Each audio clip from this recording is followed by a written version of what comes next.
ஜனநாயகன் தணிக்கை விவகாரத்தில் விஜய்க்கு ராகுல் காந்தி ஆதரவு தெரிவித்தது அரசியல் ரீதியாக பல யூகங்களை எழுப்பியுள்ளது. இதன் பின்னணி என்னவென்பதை குறித்து பார்க்கலாம். விஜயின் ஜனநாயகன் படத்தை முடக்கும் மத்திய அரசின் முயற்சி தமிழ் கலாச்சாரத்தின் மீதான தாக்குதல் என ராகுல் காந்தி கடுமையாக விமர்சித்துள்ளார். மேலும் தமிழ் மக்களின் குரலை ஒடுக்குவதில் பிரதமர் மோடியால் ஒருபோதும் வெற்றி பெற முடியாது எனவும் தெரிவித்துள்ளார். காங்கிரஸ் எம்பிக்கள் உள்ளிட்ட அக்கட்சியின் நிர்வாகிகளை தொடர்ந்து ராகுல் காந்தியும் விஜய்க்கு ஆதரவாக குரல் எழுப்பியது அரசியல் வட்டாரத்தில் பல யூகங்களை எழுப்பின. ஒரு பக்கம் ஆட்சி அதிகாரத்தில் பங்கு வேண்டும் என திமுகவிற்கு தொடர்ந்து நெருக்கடி கொடுத்து வரும் காங்கிரஸ், இன்னொரு பக்கம் ஜனநாயகன் விவகாரத்தில் விஜய்க்கு ஆதரவாக கருத்து தெரிவித்து வருகிறது.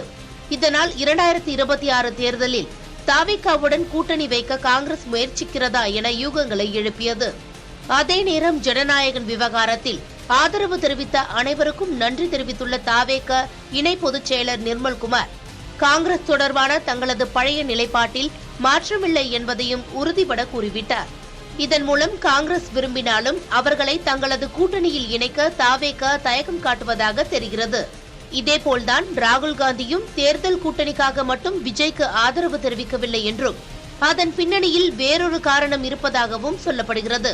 அதாவது ஜனநாயகன் தணிக்கை, கரூர் விவகாரத்தில் சிபிஐ விசாரணை என ஒரே நேரத்தில் மத்திய அரசு அமைப்புகள் மூலம் விஜய்க்கு பாஜக நெருக்கடி கொடுக்கலாம்.